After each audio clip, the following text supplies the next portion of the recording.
اللہ تو یقیناً رحمان بھی ہے، رحیم بھی ہے، اور اس نے جو نعمتیں انسانوں کو دی ہیں وہ نعمتیں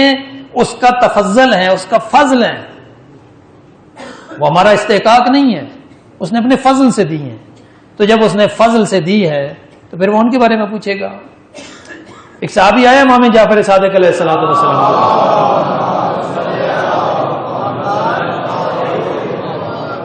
تو امام نے ان کو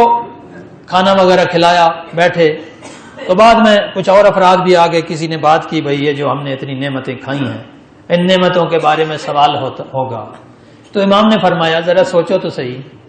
تمہارے گھر کوئی بندہ آئے، مہمان آ جائے، تم اس مہمان کو پانی پلاؤ، تم اس مہمان کو کھانا کھلاؤ، تو بعد میں تم اس کے پانی اور کھانے کے بارے میں اس پر منت کرنا شروع کر دو، بھئی دیکھ میں نے تجھے پانی پلایا ہے،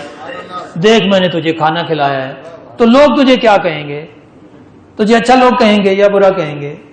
سب لوگ کہیں گے بھئی یہ کیسا آدمی ہے، مہمان کی عزت تکریم کرنا تو انسانی اخلاق کا، انسانی اقدار کا تقاضا ہے، ہر معاشرے کی قدر کا حصہ ہے کہ مہمان کی تکریم کی جائے،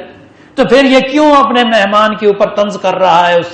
اس کو بار بار جتلا رہا ہے کہ میں نے تمہیں کھانا اور پانی دیا؟ کہا اگر انسان اپنے مہمان کو کھانا پانی دے کر اس کو جتلانا اچھا نہیں ہے تو وہ پروردگار تو کریم ذات ہے،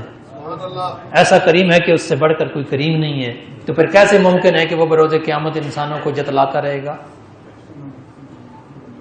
وہ انسانوں کو جتلائے گا نہیں۔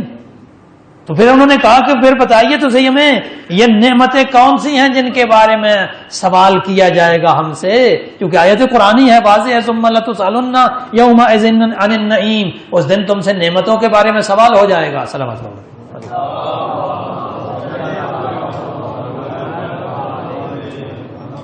تو امام نے فرمایا یہ نعمتیں کوئی اور نہیں،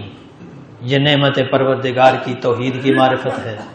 یہ نعمت رسالت کی معرفت ہے، اور یہ نعمت ہماری امامت و ولایت کی معرفت ہے۔